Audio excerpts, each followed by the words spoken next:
Little Creek is a typical small town in Oregon, with a population of just over 5,000. Single-story houses, family restaurants, and the only supermarket on Main Street. A place where everyone knows each other by name, where secrets are kept for decades, and the past never completely disappears. On June 17, 2023, a body was discovered in a house on Cherry Street. The death shook the entire town and exposed a web of lies, secrets, and forbidden relationships hidden beneath the surface of this quiet community. Today, we will tell the story of the events that led to this tragedy. I've been in law enforcement for almost 30 years, and I have to say, this case, it's different from the others. Not because of the way the murder was committed, but because of the depth of emotion involved. Sometimes the most terrible crimes are committed out of love, recalls Sheriff Robert Gardner. It all began on May 12th, when 23-year-old Emily Donovan returned to Little Creek after graduating from college in Portland. For a young woman with a degree in psychology, returning to her hometown was a necessary step. Financial difficulties and a lack of work experience left her with no other choice. Emily called me a week before she came back. She was desperate. She said that coming back to Little Creek was like admitting defeat. But most of all, she was afraid of living under the same roof with her mother again, says Christine Morgan, a close friend of Emily's. Emily's relationship with her mother, Sarah Donovan, had always been difficult. Sarah, 45, a nurse at a local hospital, raised her daughter alone. Emily's father died in a car accident when she was only 3 years old. Sarah is a very reserved person. After her husband's death, she threw herself into her work and raising her daughter. I never saw her allow herself to relax, says Dr. Helen Stevens, a colleague of Sarah Donovan. According to close friends, Sarah was a strict mother with high expectations. For Emily, every grade below an A and every unfulfilled request from her mother was a reason for a serious conversation, which often turned into a conflict.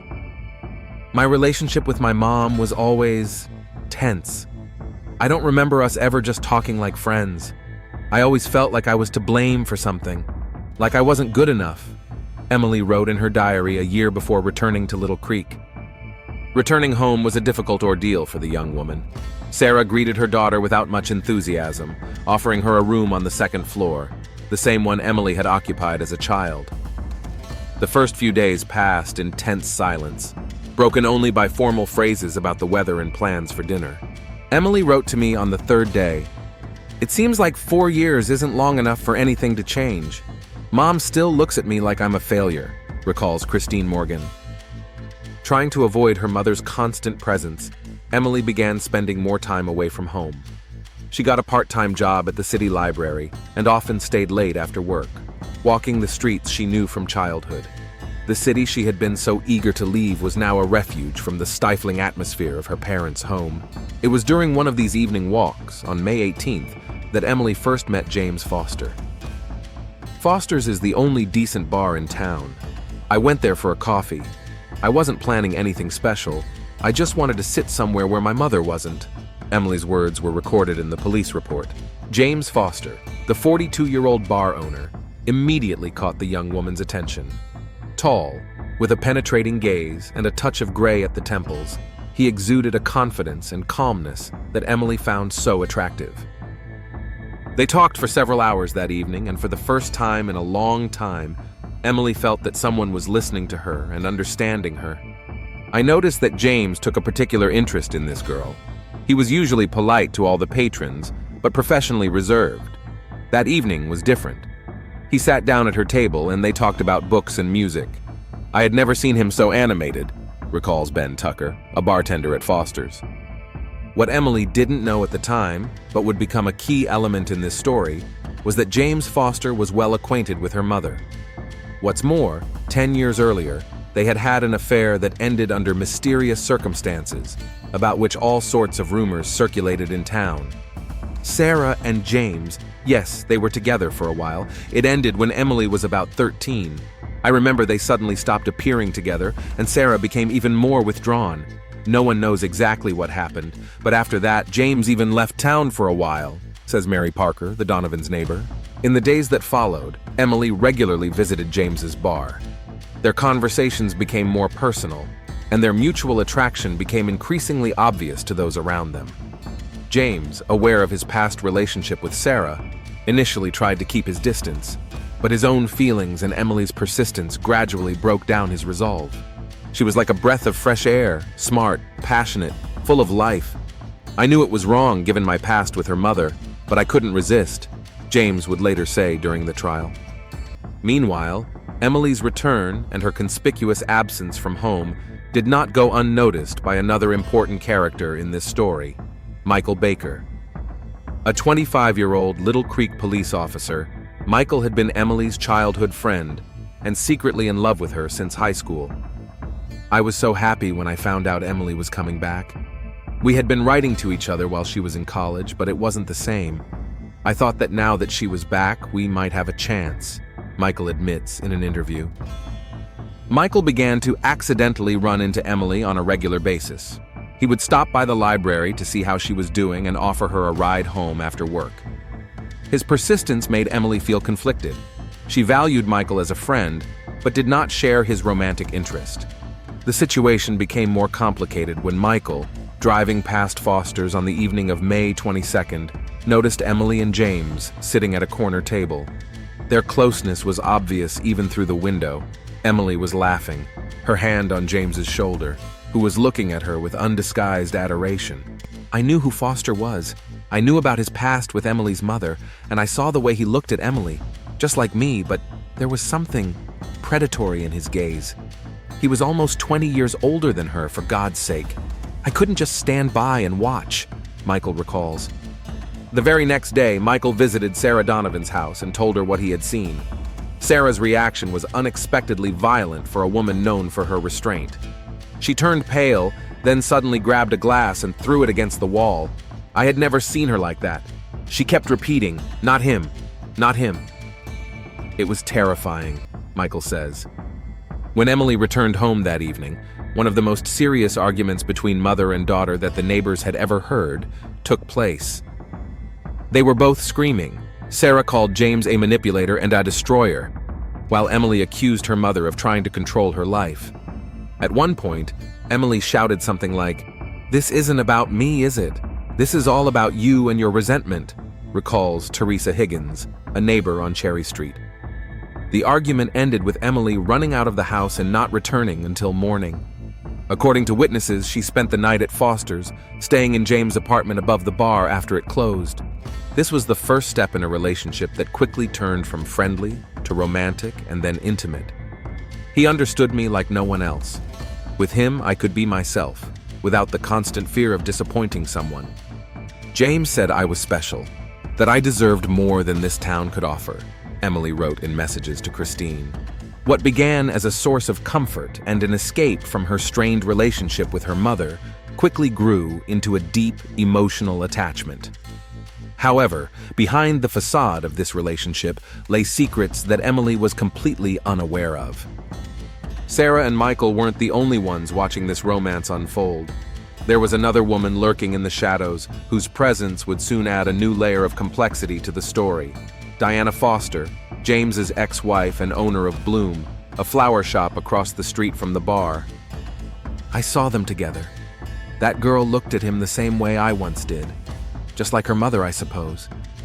James always knew how to make women feel special, but I knew how it would end. Diana's words, recorded during her first interrogation after the body was discovered, would take on special meaning as events unfolded. By the end of May, the relationship between Emily and James was no longer a secret to the residents of Little Creek. The town was buzzing with gossip, especially given James's past affair with Sarah. Some considered it small-town melodrama, while others saw it as the beginning of a tragedy. In small places like Little Creek, people don't change. They just hide their dark sides more carefully. Unfortunately, Emily was too young to understand that, notes Dr. Helen Stevens. Late May 2023. Emily Donovan, caught up in a new relationship, has no idea that her romance with James Foster will lead to events that will forever change the lives of everyone involved. The town of Little Creek is quiet in anticipation of a denouement that will prove more terrifying than anyone could have imagined. The beginning of June in Little Creek was marked by unusual heat and growing tension among the residents of the small town. Emily and James's relationship developed rapidly. She practically moved into his apartment above the bar, only occasionally visiting her mother's house to pick up her things or check the mail. It was real passion. When they were together, it was like there was a force field around them. They didn't notice anyone else, said Anna Burns, a regular at the bar. For Emily, her relationship with James was not just a romance, but a way to break free from her mother's control. For the first time in her life, she felt truly grown up, making her own decisions. In her messages to me, she wrote that she could finally breathe, that James treated her as an equal, not as a child who needed to be controlled, says Christine Morgan. Sarah Donovan, on the other hand, was going through one of the most difficult periods of her life. Her colleagues noticed her distraction at work, occasional tears in the doctor's office, and unexplained outbursts of anger.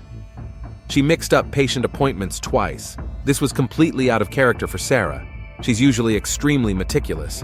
When I asked her what was going on, she just shook her head and said something like, "History repeats itself, and we never learn," recalls Dr. Helen Stevens. On June 3rd, after another sleepless night, Sarah decided to confront her colleagues head-on. She arrived at Foster's right after it opened, when there were no customers yet. They talked for about an hour. Through the window, I could see Sarah arguing fiercely, sometimes tapping her finger on the table. James just listened most of the time, his head down. Then she got up, and it looked to me like she was crying when she left, said Linda Greer, the owner of the cafe across the street. That same evening, when Emily returned from work to James's apartment, she found him deep in thought. He said to me, "We need to talk about your mother." It was the first time we had really discussed their past relationship. James told me that they had been together for about a year when I was 12 or 13. According to him, Sarah broke up with him suddenly without explanation, and it hurt him deeply, Emily wrote in her diary. However, James did not reveal the whole truth about the past. What he left out would become a key element in the development of tragic events. Meanwhile, Michael Baker decided that a simple conversation with Sarah was not enough. Using his position as a police officer, he began a secret investigation into James Foster's past. I didn't want to interfere, but I couldn't just stand by. Something about this man made me uneasy. Maybe it was how quickly he gained Emily's trust, or the way he looked at her when he thought no one was watching, Michael explains. Michael's search led to unexpected results. James Foster, it turned out, had a more complicated past than the residents of Little Creek knew. Before moving to their town, he had lived in Seattle, where he had been charged with domestic violence, but the charges were dropped after witnesses refused to testify. When I saw those records, I literally got goosebumps. It's one thing to disapprove of Emily's relationship with this man, but it's quite another to discover that he is potentially dangerous, Michael recalls.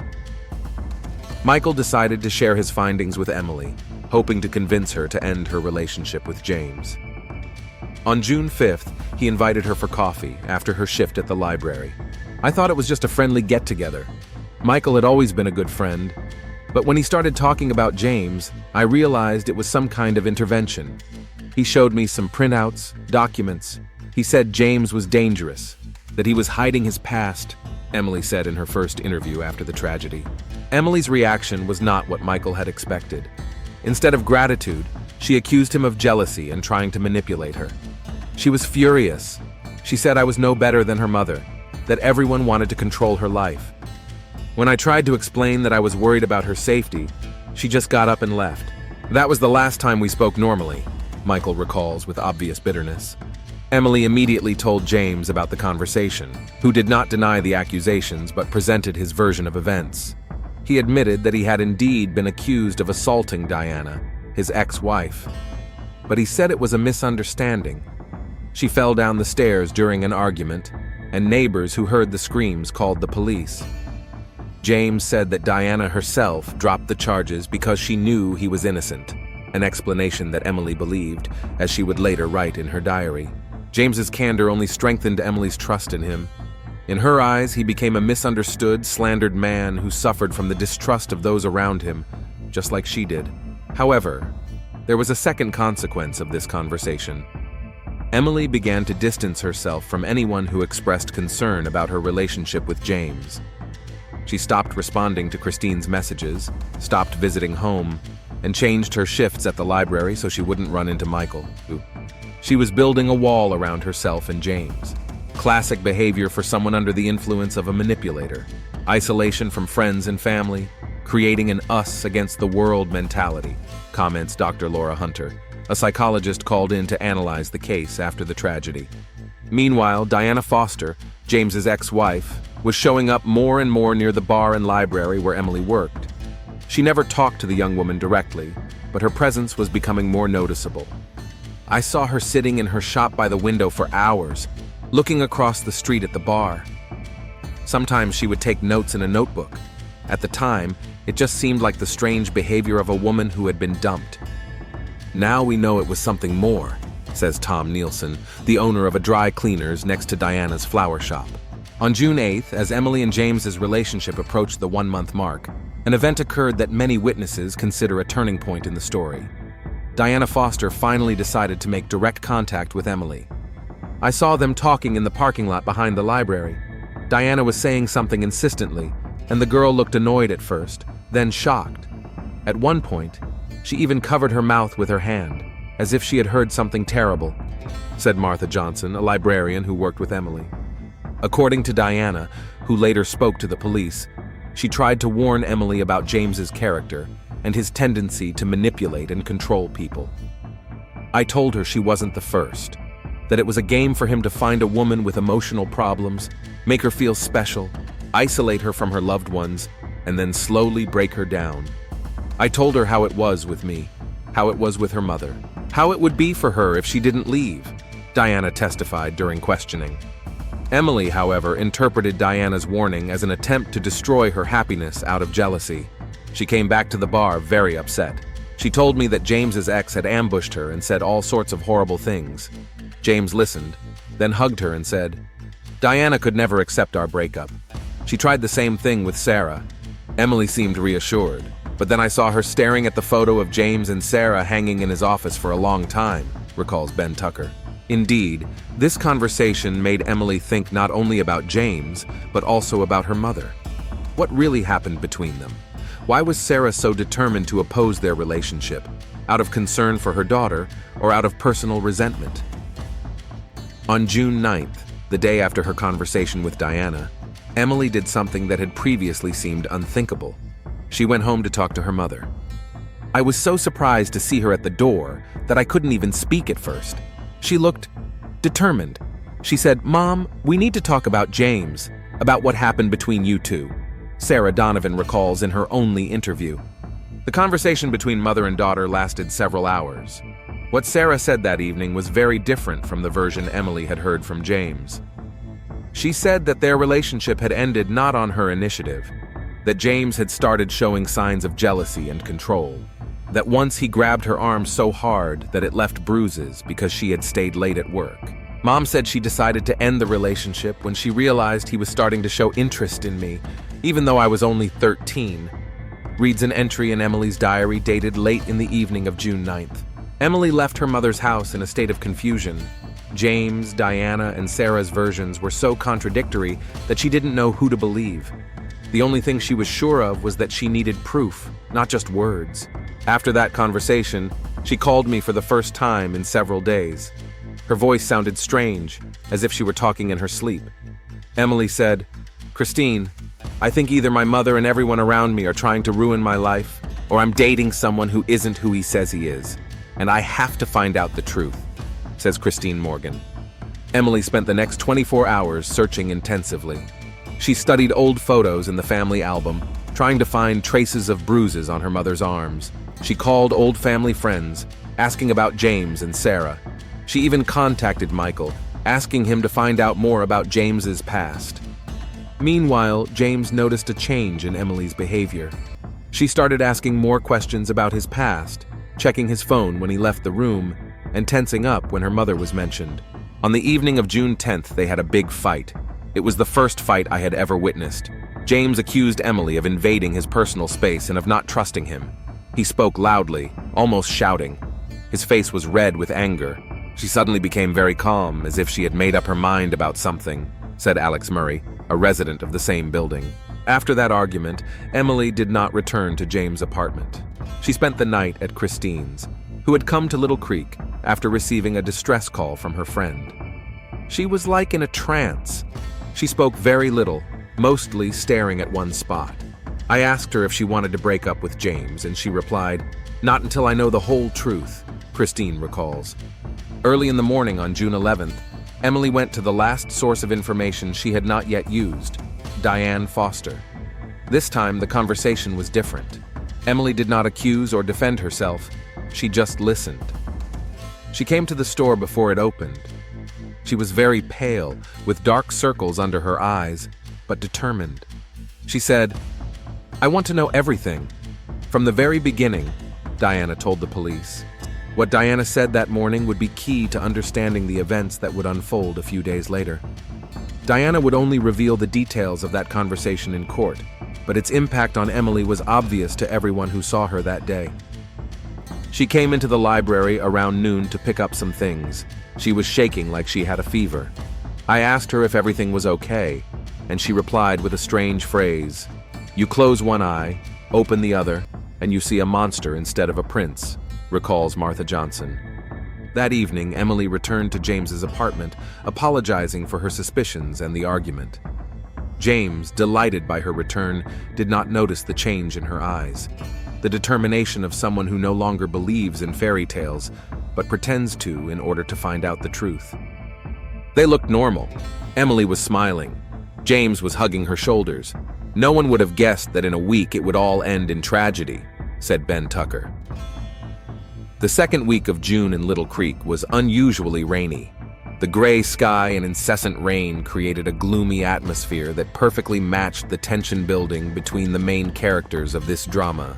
On June 12th, Emily woke up early. James was still asleep, and she took the opportunity to explore the apartment more thoroughly than before. This time, she wasn't interested in romantic photos or cute trinkets, but in clues, something that could confirm or disprove the disturbing stories she had heard from her mother and Diana. I knew I was invading his privacy, but I needed to know the truth. If I found proof that my mother and Diana were wrong, I would gladly admit I was wrong.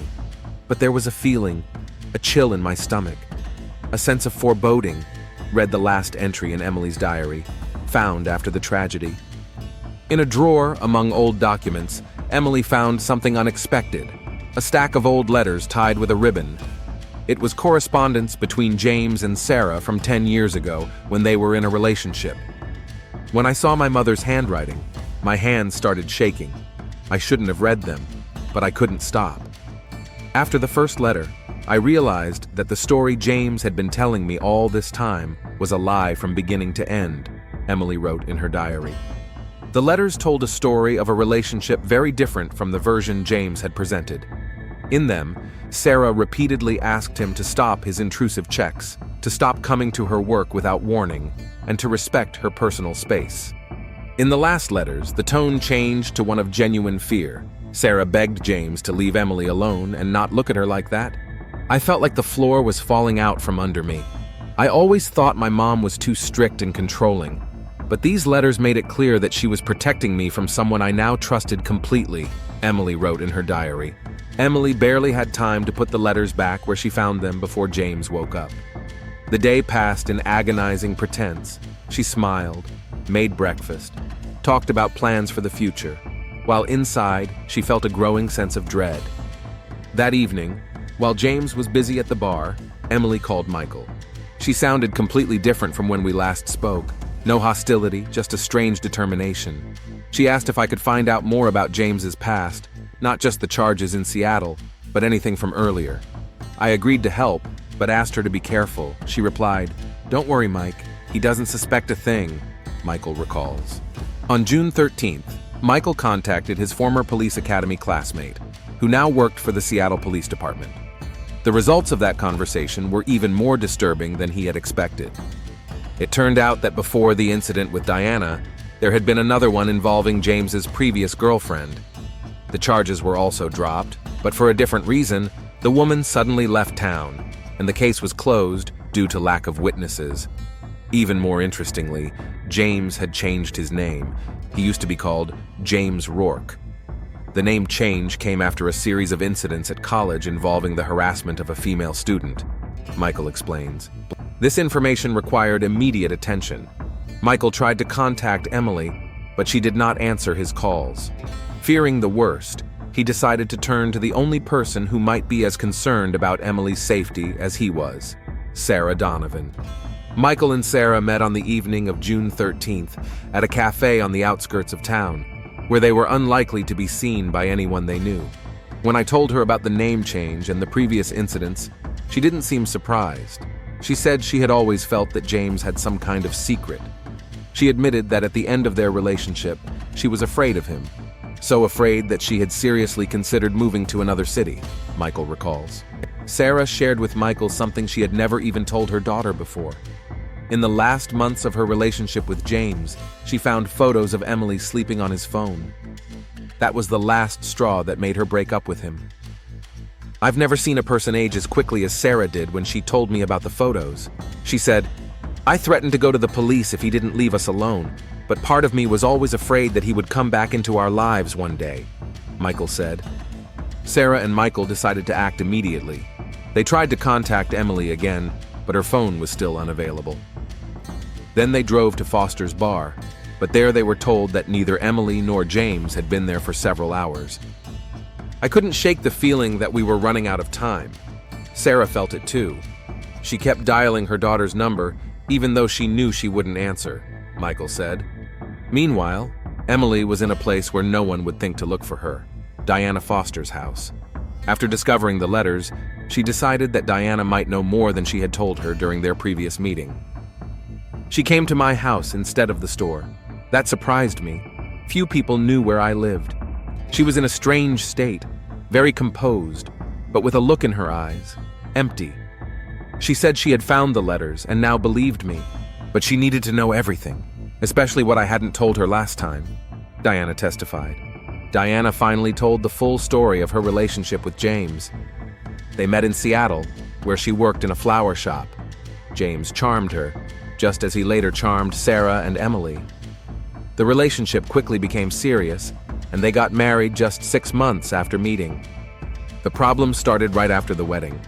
James became a different person, jealous, suspicious, controlling my every move. If I was late from work, he would interrogate me, check my phone, track how much money I was spending and on what, Diana testified. The situation gradually worsened. James insisted that Diana quit her job. Isolated from her friends and colleagues, she became increasingly dependent on her husband. When she tried to object or assert her independence, James reacted with outbursts of anger, sometimes turning into physical violence. Once I forgot to buy his favorite brand of coffee. It was such a small thing, but he flew into a rage. First he yelled, then he grabbed me by the shoulders and pushed me so hard that I fell down the stairs. I broke my wrist. At the hospital, I said it was an accident. I was afraid that if I told the truth, it would be even worse, Diana recalls. The incident on the stairs, however, attracted the attention of neighbors, who called the police. James was charged, but Diana, intimidated and emotionally dependent, refused to testify against her husband. After that, he decided that we needed to start over, a new city, a new life. That's how we ended up in Little Creek. I naively believed that a change of scenery would change things, but the problem wasn't the city, it was him, Diana testified. In Little Creek, history repeated itself, but with a new twist. James fell in love with Sarah Donovan, a nurse who treated him after his accident at the bar. Although he did not formally divorce Diana, he began dating Sarah. I didn't tell Emily this part of the story right away, that James was technically still married when he was dating her mother. I was afraid it would be too much. But that day, I decided she needed to know everything, Diana recalls. Emily listened to Diana's story in a daze. Each new detail made the picture bleaker, but the most disturbing revelation awaited her at the end of the conversation. I showed her what I had kept for years, in case James ever tried to hurt me. It was a diary I had kept during our marriage, with dates, events, photos of bruises, and something else. Recordings of conversations I had secretly made in the last months of our marriage, when I feared for my life, Diana testified. The recordings Diana played for Emily included James's voice expressing frightening fantasies of control and domination. Particularly shocking was a recording in which he talked about his collection, women who had once belonged to him, and how he never truly let go of what he considered his. I saw the color drain from her face as she listened. When the recording ended, she was silent for a long time. Then she asked in a very quiet voice, "Did he say anything about me? Back then, 10 years ago?" I didn't want to scare her anymore, but I promised myself I wouldn't lie anymore. So I told her the truth. Yes, he did. He mentioned that Sarah was trying to hide her beautiful daughter from him, but that only made the game more interesting, Diana recalls. This revelation was the last straw. Emily realized that the danger she was in was much more serious than she had imagined. This wasn't just a manipulative partner, but a man who had harbored an unhealthy obsession with her for years. She suddenly became very composed, almost calm. She asked if I could lend her a voice recorder. She said she needed proof, not just for herself, but for her mother, for Michael, for anyone who might be in danger because of James in the future, Diana testified. Diana gave Emily a small digital voice recorder disguised as a regular key ring. Emily planned to record a conversation with James, in which she hoped to get a confession, or at least some confirmation of what she had learned. When she left, I felt terribly uneasy. I offered to let her stay with me, wait it out, call her mother. But she was adamant. She said she had to do this herself, that she had to get the truth from his own mouth. The last thing she said was, "He has no idea that I know. That's my only advantage, and I have to use it," Diana recalls with obvious bitterness. On the evening of June 13th, Emily returned to James's apartment. He was worried about her long absence and bombarded her with questions. Emily explained that she had gone out to clear her head and had now decided to cut off all contact with her mother and anyone else trying to separate them. He looked so happy when I said I was choosing him. He hugged me and said we would be happy, that he would always take care of me. And I stood there thinking, how can a person lie so convincingly? How could I not have seen it before? From the last entry in Emily's diary. Emily didn't sleep that night.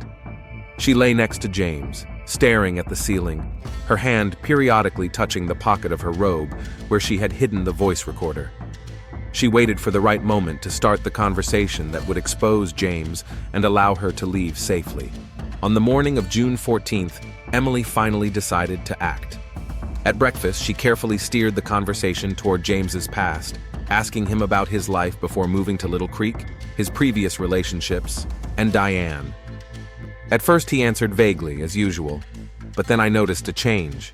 He became more guarded, his gaze hardened. I realized he suspected something, Emily told the police after the tragedy. The moment of truth came when Emily casually mentioned the name James Rourke. James's reaction was immediate and frightening. His face changed, his eyes narrowed, and he asked, very quietly and very dangerously, "Where did you hear that?" Realizing that her cover was blown, Emily tried to maintain her composure. She said she had accidentally found an old document among his things. It was a mistake. James knew he didn't have such documents. He stood up, very slowly, without taking his eyes off me. Then he walked around the table and stood directly behind me. He put his hands on my shoulders, too hard, and leaned toward my ear.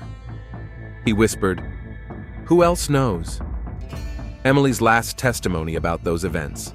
At that moment, James's phone rang, relieving the tension. It was the bartender from Foster's, reporting a problem with the alcohol delivery. James had to leave, but before he went, he said something that made Emily finally realize how much danger she was in. "Wait for me. We're going to have a very long and frank conversation."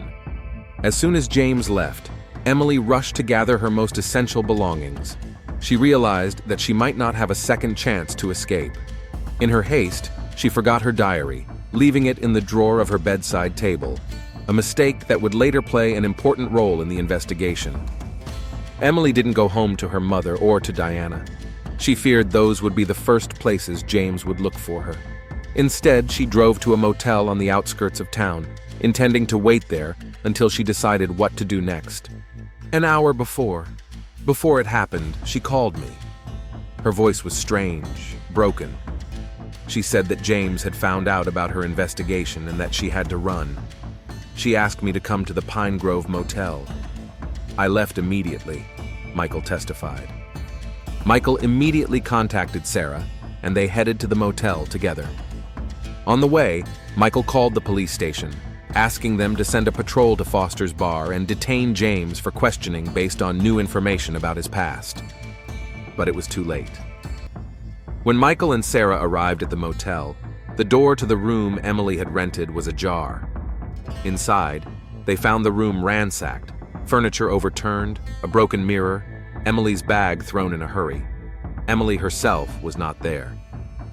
I knew immediately that something terrible had happened. There were drops of blood on the floor. Sarah screamed when she saw them. I tried to get her outside, but she broke free and started frantically searching the motel for her daughter, Michael recounts. The police launched an urgent search for both Emily and James. Their car was nowhere to be found, neither at the bar nor at the motel. All exits from the city were blocked, and alerts were sent to neighboring cities. On June 15th, the search continued with the use of a helicopter and search dogs. Diana Foster provided the police with all the materials Emily had shown her: notes, a diary, and photographs. This gave investigators a clearer picture of the man they were dealing with. We realized that this was not just a domestic dispute or a lover's quarrel.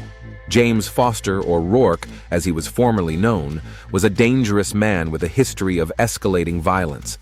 And from what we learned, Emily had been his obsession for many years, commented Sheriff Robert Gardner. On June 16th, there was a breakthrough in the investigation. A woman walking her dog in the woods about 5 miles from town noticed a blue sedan hidden among the trees. The car belonged to James.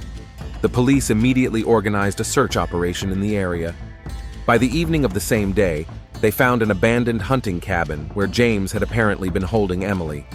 Inside, we found ropes, signs of a struggle, and a few drops of blood, but neither Emily nor James were there. Judging by the leftover food and other signs, they had left the cabin just a few hours earlier, said Officer Thomas Reed, who participated in the search. The situation was becoming increasingly tense. The search continued throughout the night of June 16th. 17. Sarah, Michael, and Diana did not leave the police station, hoping for good news, which never came. On the morning of June 17th, Diana Foster remembered a detail that turned out to be crucial. When we first moved to Little Creek, James bought a piece of land outside of town. He wanted to build a house there and said it would be our special place. We started construction, laid the foundation, but then he met Sarah and lost interest in the project. I don't know if he kept the land, but if he did, he could have taken Emily there. Diana's statement sent the search in a new direction. The police quickly checked the information and found that the plot still belonged to James.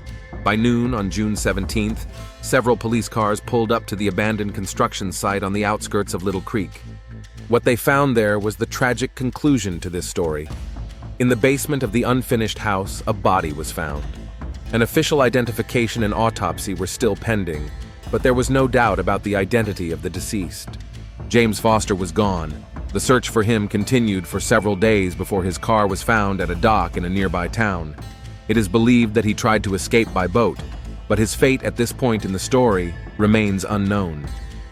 This case shows how dangerous it can be when the past and present collide, how secrets we think are buried can come back and destroy lives, and how important it is to trust your instincts when something feels wrong, Sheriff Gardner concludes in this part of the documentary. The residents of Little Creek mourned the tragedy, discussed the signs they had all missed, and wondered if what had happened could have been prevented. Sarah Donovan, grief-stricken, declined to comment. Michael Baker took a leave of absence and, according to rumors, began his own search for James, distrusting the official investigation. Diana Foster said in her only brief interview, "I always knew he was capable of the worst. My only real fear was that no one would believe me until it was too late." The question of who exactly was the victim in James's house remains open until the next part of this story. As does the question of whether the killer, whose actions forever changed the quiet town of Little Creek, will ever be found and brought to justice. It is a rainy morning on June 18th.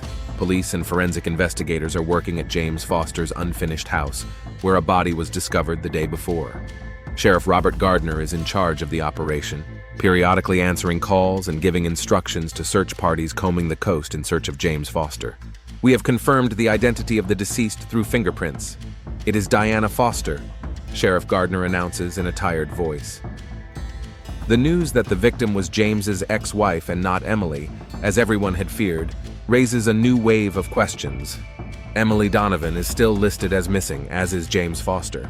According to the preliminary conclusion of the medical examiner, death was caused by multiple stab wounds. The time of death is estimated to be the evening of June 16th. Signs of a struggle and fingerprints from at least 3 people were found at the scene: Diana, James, and another person, presumably Emily, reports the expert. The police investigation is beginning to paint a frightening picture of the last few days. Based on witness statements and the evidence found, the following sequence of events has been reconstructed. After fleeing James's apartment on June 14th, Emily did indeed hide in the Pine Forest Motel. She managed to call Michael but did not wait for help. Judging by the state of the room, James found her there earlier and may have taken her away by force. The motel manager recalled seeing a man matching James's description asking about guests. 20 minutes later, he noticed the same man helping a young woman into a car. The woman looked unwell, but he decided she was just feeling unwell, said Officer Thomas Reed.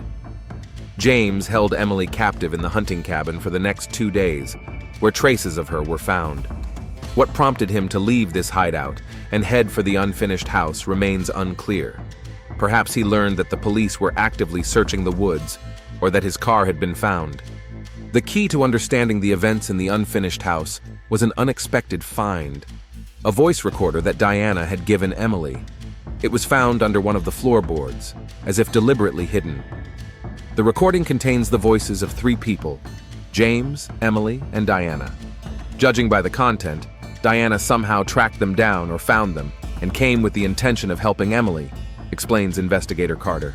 The recording, made on the evening of June 16th, reveals a horrific scene. At the beginning, James can be heard threatening Emily, demanding to know who else knows about his past. Then there is a knock at the door, and Diana appears. She tries to convince James to let Emily go, saying that the police are already on his trail. "You can't hide anymore, James. It's over," Diana says on the recording. What happens next can only be partially reconstructed. Screams, sounds of a struggle, Diana's pleas, "Run, Emily, run!" Then the recording cuts off. Judging by the evidence found, Emily did manage to escape, while Diana remained to confront James, possibly deliberately sacrificing herself to give Emily a chance to escape. We found Emily's blood leading from the house to the woods, but they trail off about half a mile from the building. We believe she may have lost consciousness, or there are other possibilities we are looking into, comments Sheriff Gardner. On the morning of June 18th, the search for Emily and James becomes a priority for the entire Little Creek Police Department and surrounding areas. The situation is complicated by heavy rain, which washes away traces and hinders the work of search dogs. Sarah Donovan, in a state of deep shock, does not leave the police station, refusing food and barely speaking to anyone. Michael Baker, against orders from his superiors, joins the search parties, checking every abandoned house and barn in the area. Around noon, a report comes in from the captain of a fishing boat that went out on the lake early in the morning. He spotted a boat drifting near the opposite shore. There was no one on board, but the captain saw traces of blood on the seats. "We've sent a team there. If it's Foster's boat, it could give us some new leads," the sheriff reports.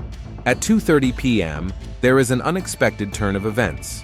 Farmer Ed Thompson, whose farm is located about 10 miles from the town on the opposite shore of the lake, arrives at the police station.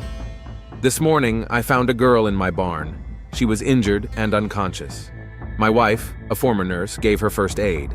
The girl regained consciousness briefly and said only, 'He's coming for me.' We decided to take her to a hospital in a neighboring town so as not to attract attention if someone was indeed looking for her with bad intentions," the farmer said. The police immediately contacted the hospital and received confirmation that it was Emily Donovan. She has a stab wound in her shoulder, is dehydrated and hypothermic, but her life is not in danger. It appears that Emily managed to swim across the lake, possibly in the same boat that the fishermen found. That explains the bloodstains. An incredible act of bravery and willpower, comments Sheriff Gardner. Sarah and Michael immediately head to the hospital. On the way, Michael receives a message from a colleague that fresh tracks have been found on the lakeshore, not far from where the boat was found. Someone got out of the water and headed towards the forest. While Michael and Sarah are on their way to Emily, the police intensify their search on the opposite shore. Now they know for sure that James Foster is alive and may still be pursuing Emily. At the hospital, Emily regains consciousness and tells her version of events. After an argument in the apartment, James tracked her down at a motel and forcibly took her to a cabin in the woods. There, he held her for 2 days, interrogating her about who else knew about his past. He was like a madman. He said I had betrayed him, just like everyone else, that my mother and I had planned this from the beginning, that I never loved him, she told the police. On the evening of June 16th, James decided to move Emily to a safer place, an unfinished house that he thought no one knew about. Somehow, Diana found them there. In the ensuing struggle, Diana shouted at Emily to run and threw herself at James with her bare hands. I heard her screams as I ran. Then there was silence. I knew that but I couldn't go back. I didn't have the strength, Emily says through her tears. She made it to the lake, found an old boat, and tried to row to the other side. During the crossing, Emily lost consciousness from blood loss and exhaustion. The boat was apparently swept away by the current, but she somehow managed to get ashore and, half conscious, crawled to the nearest building, the Thompson barn. Emily's story confirms most of the police's theories, but adds a critically important detail. James now knows where to look for Emily. Before I lost consciousness in the boat, I heard a splash behind me. He was swimming after me. I'm sure of it, were her last words before the doctors insisted she rest. The police reinforced security at the hospital, stationing officers at all entrances and exits. Sheriff Gardner personally coordinates the search operation, expanding the search area to the entire forest between the lake and the hospital. It is the evening of June 18th.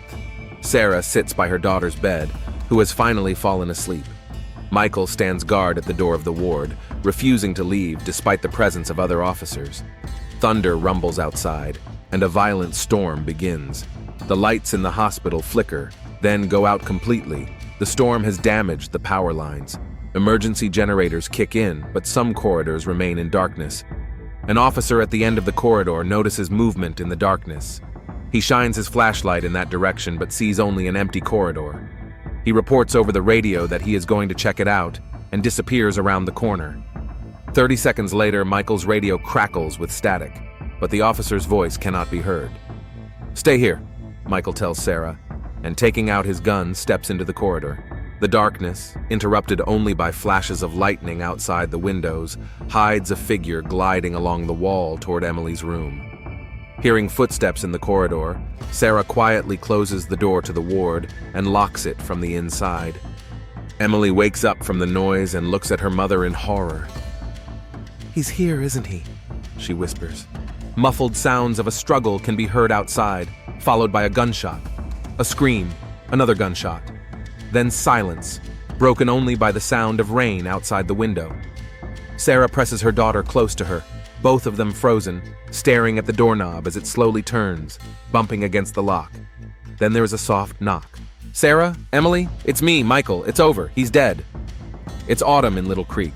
3 months have passed since that June night in the hospital when the story of Emily Donovan and James Foster came to its bloody conclusion. The official investigation was closed a month later.